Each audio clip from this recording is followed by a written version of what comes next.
both teams sprinkled with greatness. Players like Joyner, Ward, the Beardmores, Miller, Watkinson, Dorahy, Prome and Fairbairn.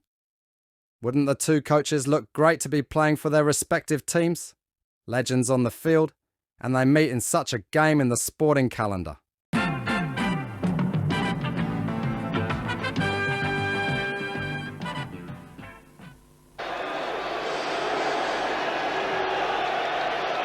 And a final check on the teams. The Castleford side, the coach Malreilly's been unusually bold in his selections. He's left out David Ruckley, who is his equal top try scorer at full-back. Centre Phil Payne, Stuart Horton, played in every round. But in come Gary Lord at full-back, a youngster, experienced centre Gary Hyde, and the Great Britain tourist hooker Kevin Beardmore. Very big, strong pack. And those two match winners, number 6 and 7, Bob Beardmore and John Joyner. No lack of confidence in the Castleford side. But in the Hull camp, well, there was a little bit of lack of confidence yesterday morning when coach Roger Millward had problems. Only named his side at 12 o'clock today. But he'll be relieved to see fullback George Fairbairn there, fit after a knee injury. John Dorahy recovered from a slight bout of flu. And Peter Johnson thankfully taking up his spot at number 8, suffering from a stomach bug during the week. But he does lack his international second row, Haig, Hogan and Chris Burton. But nonetheless, very, very professional side.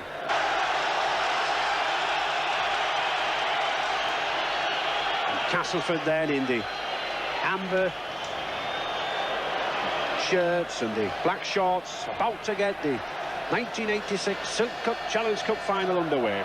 Big blast on the whistle from Robin, and we're underway. And a difficult ball for this big second row Andy Kelly to take.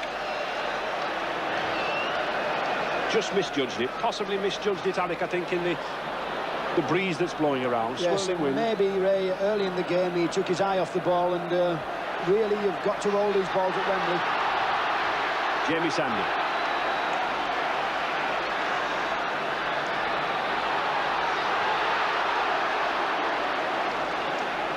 Good strong driving run there. Kevin Ward.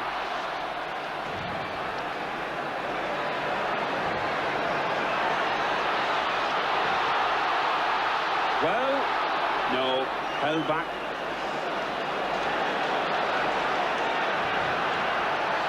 Tremendous attack from Castleford straight away. Little chip from Bob Beardmore. This was how he scored in the semi-final. Oh, but well taken by George Fairbairn.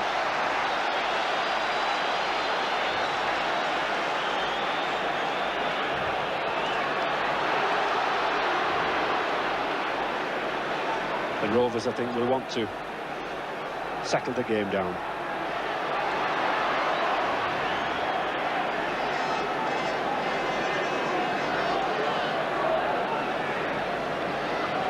Harkin to Kelly.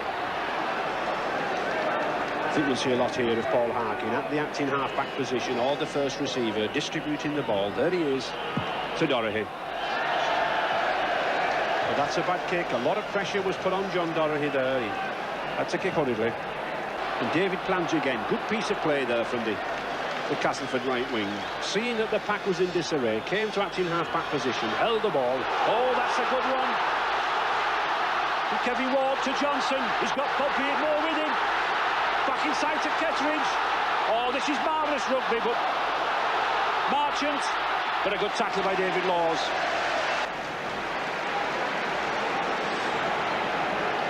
Both of these sides, tremendous attacking potential. Harkin, Peter Johnson, that's a good ball. Andy Kelly, popping up out on the wing there. Gary Prome to David Laws. Kelly again. Oh, good passing here from HKR. Well, another lost ball. And that's tremendous play though, Ray. You've got to, that is exciting rugby. It was the turnover actually. They did lose the ball, but what magnificent rugby from Old Kingston Rovers. Gary Hyde. Well, we haven't seen a lot of Gavin Miller come in the game yet, have we? No, I've heard a little whisper, Ray, that he pulled out of training with hamstring trouble. That's a beautiful pass to Mike Smith. He's got Gary Clark outside him, but Sandy's covering. Good tackle. Excellent tackle by that number 1, Gary Lord. And Malreilly going through agonies. He was here as a player in 69 and 70 for Castleford, but look at this little fella. He'll be on Valium, he'll be on everything, this fella. He's the most nervous man. He'll have a fag in his mouth in 5 seconds flat.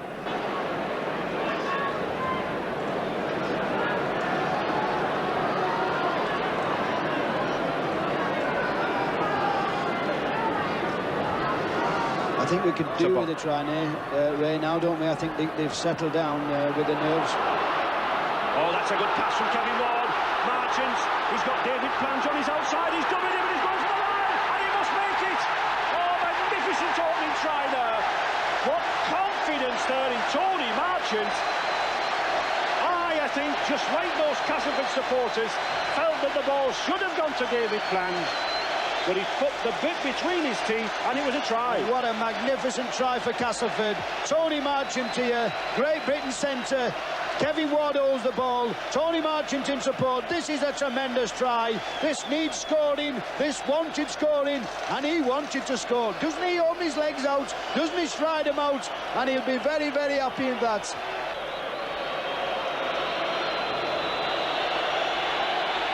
Kettridge attempts to convert, and he gets it. So Castleford break the stalemate, much to the delight of their fans.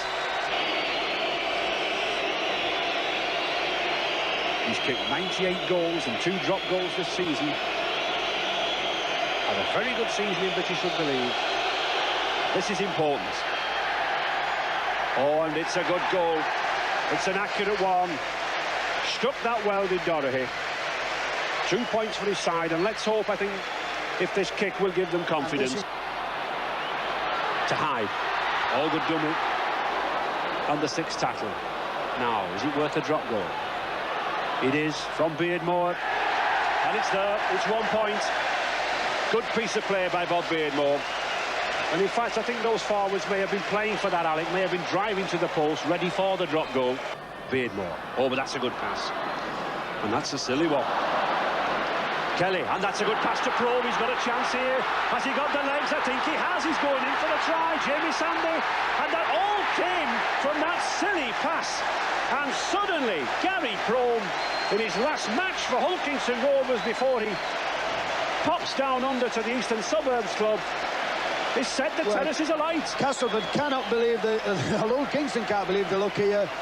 Bob Beardsmore, he'll never ever forgive himself here when he and it was bully England.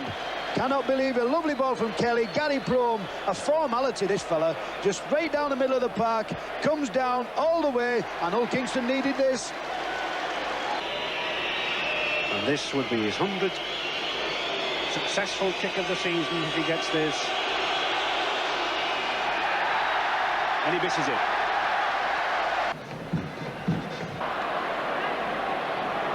And there's a big strong prop who's been put into the summer training squad. Kevin Ward picked to put a bit of beef into that front row.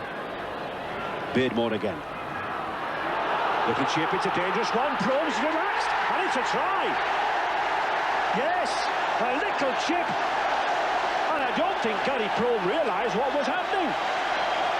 But Bob Beardmore, he'd gone round the back of Prome. Prome just stood there, Alec. Well, really, what you've got to say here, this is very, very bad play indeed. Good play by Robert Beardsmore, but just watch Gary Prome here. Kick the ball dead, but never do this. And Bob Beardsmore does get there. Well, he's curled it round. No, just to the right of the posts. Doherty, the Rovers number 6, working very, very hard to get this Hull Kingston Rovers machine ticking. Joyner. Oh, good run from Jordan. He's got Jamie Sandy with him. Well, he's beaten. Now then, it's a race between Sandy and Fairbairn. And the little man's in. Yes, he's in. I think, like Alex Murphy said earlier in the match, this man is so small, 5'4". Well, here he is. Tom Thumb, good ball here now as John Joyner gets the ball. This is magnificent standoff play. He's a big lad, this is what we was talking about this morning, but here's a little midget. Tom Thumb slips round him, slips past him. He's still a lot to do. George Fairbairn looks as though he's going to nail him. He looks as though he's going to be nailed by Gary Clark, but obviously he's strong, and that's a good try.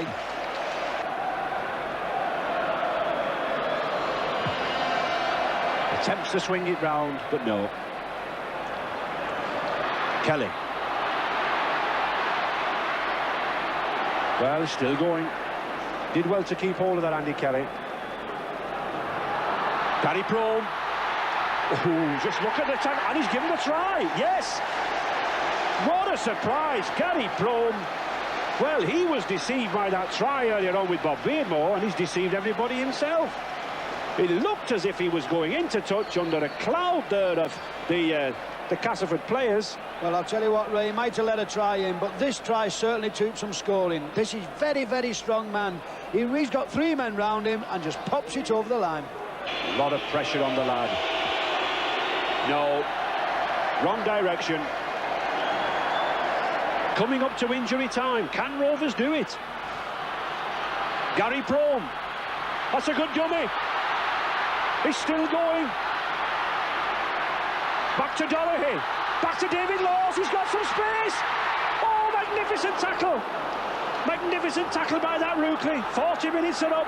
But in injury time, last-ditch effort by Rovers. Here's a chance to Gary Prome, and he's in. John Lydiot's in. What drama. But in injury time. And John Lydiot's in for a try.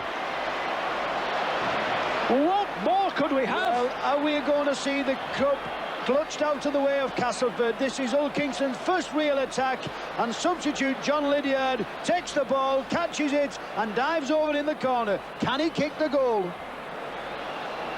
Well, well, well, has there ever been a final quite like this? And he's kicking with a brand new ball. Mr. Whitfield must have been concerned about the pressure on the previous ball. 2 minutes into injury time. 15-14 to Castleford. And just look at Malcolm Riley, David Sampson there and Roger Millward. Everything hinges on this kick. I've never heard a roar like this. There are boos, there are cheers. Here he goes. It's not there. Castleford leap up in the air.